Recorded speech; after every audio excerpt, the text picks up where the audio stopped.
The house was too quiet, the kind of silence that screams something is wrong. I stood in the kitchen, staring at the cold coffee in my mug, the steam long gone, just like the warmth I used to feel when I thought of her. My phone buzzed on the counter. A notification from an unknown number. A single image loaded. Sarah, my wife of 7 years, laughing in the arms of a man I didn't know. Her eyes sparkling with a reckless joy I hadn't seen in months. My chest tightened, as if the air itself had turned to stone. I set the mug down, my hand trembling. The photo was time-stamped from last night, when Sarah said she was at a work dinner.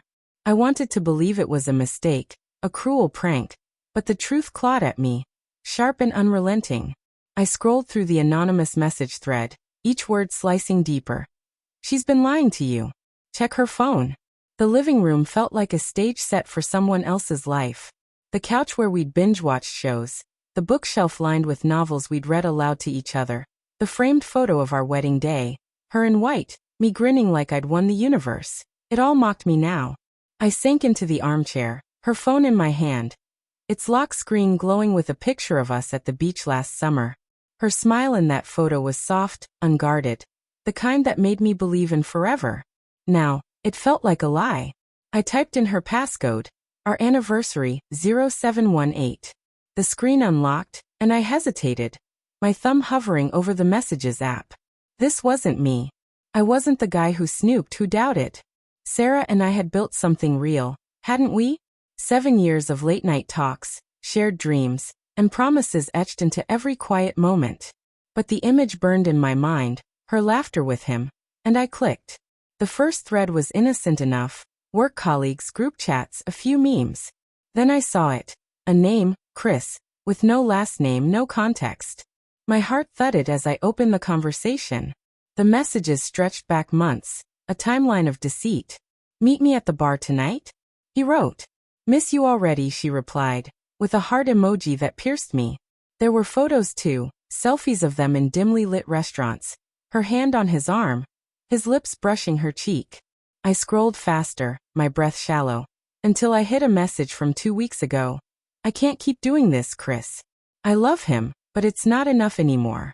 The phone slipped from my hand, clattering onto the coffee table. Love him, but not enough? The words echoed, each syllable a hammer against my ribs.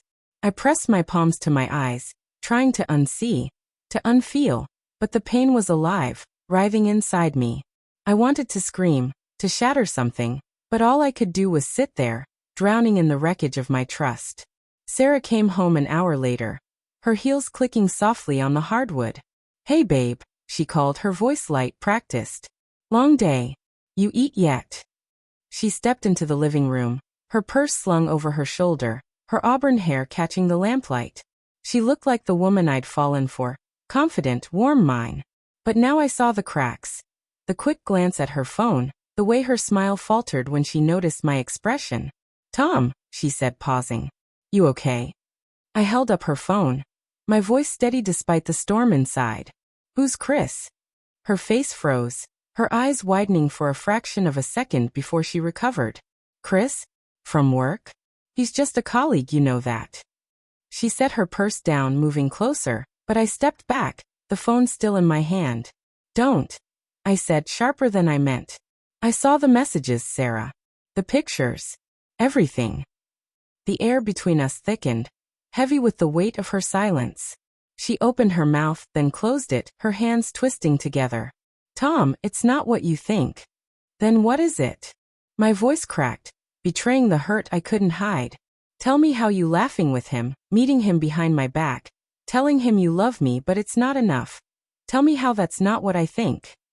She flinched, her eyes glistening. I didn't mean for it to happen, she whispered. It was a mistake. A stupid, reckless mistake.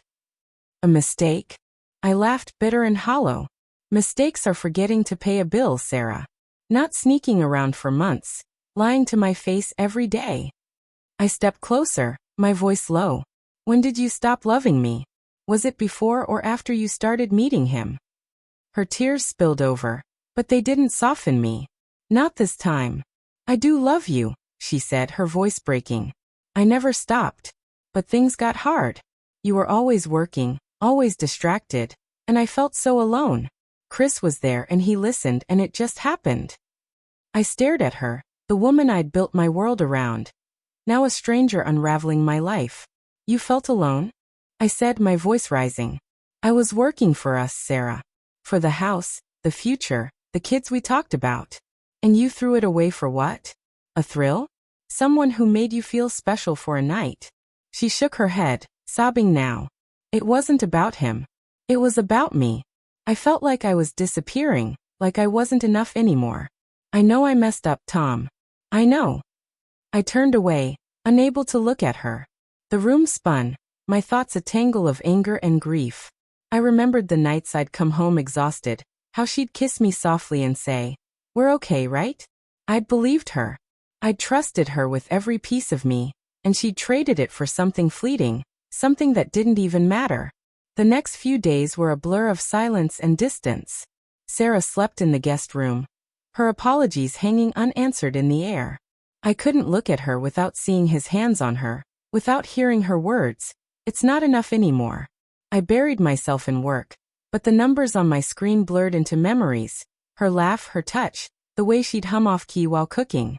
I wanted to hate her, to erase her from my heart, but love doesn't vanish that easily. It lingers, sharp and stubborn, even when it hurts. I started noticing things I'd missed before.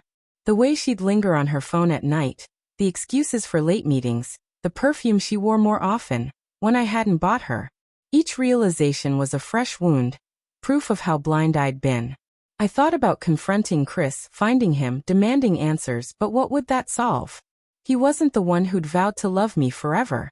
One night, I found myself at the bar where the photo was taken. I didn't know why I went. Maybe to feel closer to the truth, maybe to punish myself. The place was loud, crowded, the kind of spot where secrets could hide in plain sight. I sat at the counter, nursing a beer, when I saw him. Chris. I recognized him from the photos, his easy smile and sharp jawline. He was alone, scrolling through his phone, oblivious to me.